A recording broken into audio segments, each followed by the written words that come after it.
Katika kile kinachoonekana kuwa ni mkakati wa kuhakikisha kila mchezaji anapata muda wa kutosha wa kucheza, klabu za Yanga na Singida Black Stars zimetajwa kuwa kwenye mazungumzo ya mabadilishano ya wachezaji kwa mfumo wa mikopo. Kwa mujibu wa taarifa zilizoibuka kwenye vyanzo vya karibu vya vilabu hivyo, wachezaji wawili wa Singida Black Stars, Mohamed Damaro na Maruf Chakei, wanatajwa kujiunga na Young Africans kwa mkopo katika dirisha dogo la usajili, huku Musa Balakonte na Azizi Andambwile wa Young Africans wakielekea Singida Black Stars kwa mkopo pia.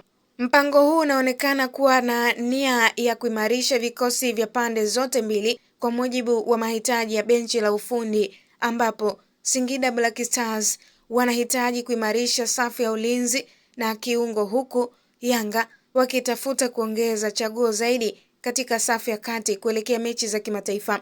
Iwapo mpango huu utakamilika, basi utakuwa ni mfumo wa ushirikiano kati ya vilabu vya ligi kuu katika kuhakikisha vipaji havipotei na wachezaji wanaendelea kuwa na ushindani wa nafasi.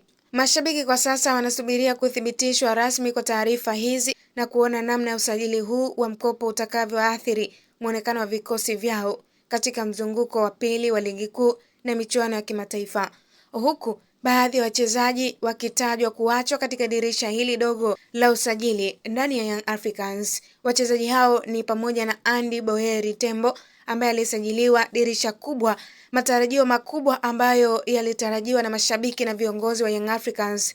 Kwa bahati mbaya hajawa hivyo.